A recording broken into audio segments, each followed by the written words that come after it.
Sabdamu Bapa bagai air segar, membasahi menyuburkan bumi. Sahabat Sang Sabda yang terkasih, hari ini kita merayakan hari Minggu Biasa yang ke-11.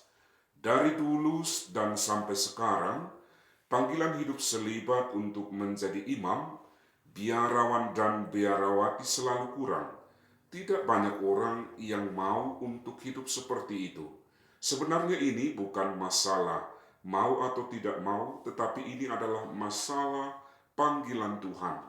Sebab banyak orang yang mau tetapi mereka tidak terpanggil dan tidak terpilih.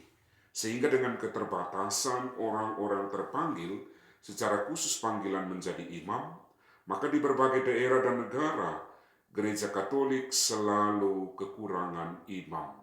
Sahabat Sang Sabda, Yesus sudah mengetahui akan kenyataan ini sejak dahulu.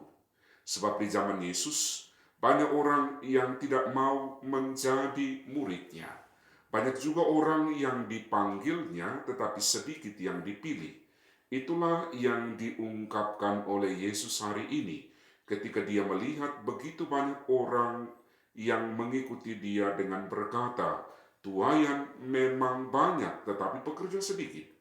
Yesus melihat kenyataan bahwa begitu banyaknya orang yang membutuhkan pelayanan dan keselamatan, tetapi pelayan untuk tugas tersebut sangat-sangat terbatas. Sehingga Yesus juga berkata, "Karena itu mintalah kepada Tuhan yang empunya tuayan, supaya ia mengirimkan pekerja-pekerja ke tuayan itu." Dalam hal ini Yesus meminta agar umat juga berdoa untuk memohon panggilan hidup selibat.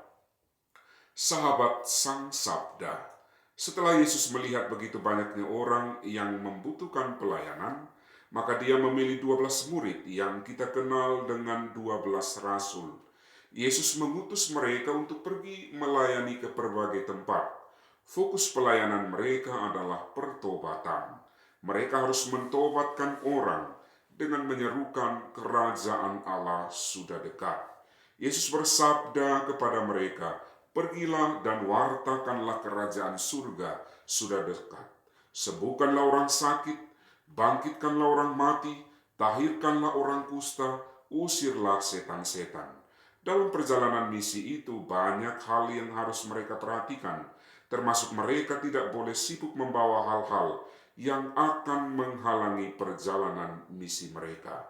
Sahabat Sang Sabda, di akhir perutusan para murid, Yesus mengatakan kata-kata yang sangat menarik, yakni, "Kamu telah memperolehnya dengan cuma-cuma, karena itu berikanlah pula dengan cuma-cuma."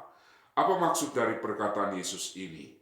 Maksudnya adalah agar para murid tidak merasa hebat dengan pelayanan mereka, dan agar para murid tidak menuntut imbalan dari pelayanan jika dalam pelayanan itu mereka berhasil, sebab apa yang mereka miliki, yakni kuasa untuk menyembuhkan itu, mereka dapatkan secara cuma-cuma dari Yesus. Karena itu adalah karunia yang mereka dapatkan secara cuma-cuma, maka pelayanan mereka juga harus cuma-cuma tanpa imbalan.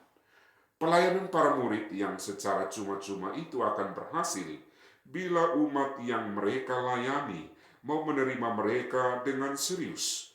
Umat akan menerima berkat dari Tuhan jika mereka terbuka menerima para pelayan Tuhan dengan penuh iman tanpa banyak menuntut. Demikian juga dikatakan oleh Allah kepada Musa dalam bacaan pertama pada hari ini. "Jadi sekarang, jika kamu sungguh-sungguh mendengarkan firman-Ku dan berpegang pada perjanjian-Ku, maka kamu akan menjadi harta kesayangan-Ku sendiri dari antara segala bangsa. Sebab Akulah yang empunya seluruh bumi. Kamu akan menjadi bagiku kerajaan imam dan bangsa yang kudus." Utusan dan umat akan sama-sama mendapat berkat dari Tuhan bila ada kerjasama yang baik di antara mereka. Sahabat Sang Sabda, kerjasama ini berakhir dengan pendamaian antara manusia dengan Allah. dan pendamaian itu akan mendatangkan keselamatan bagi manusia itu sendiri. Demikian dipertegas oleh Rasul Paulus dalam bacaan kedua hari ini.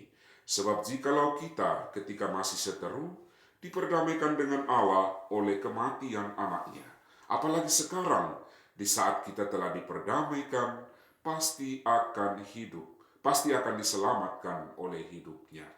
Tuhan memberkati, selamat berjalan bersama Sang Sabda.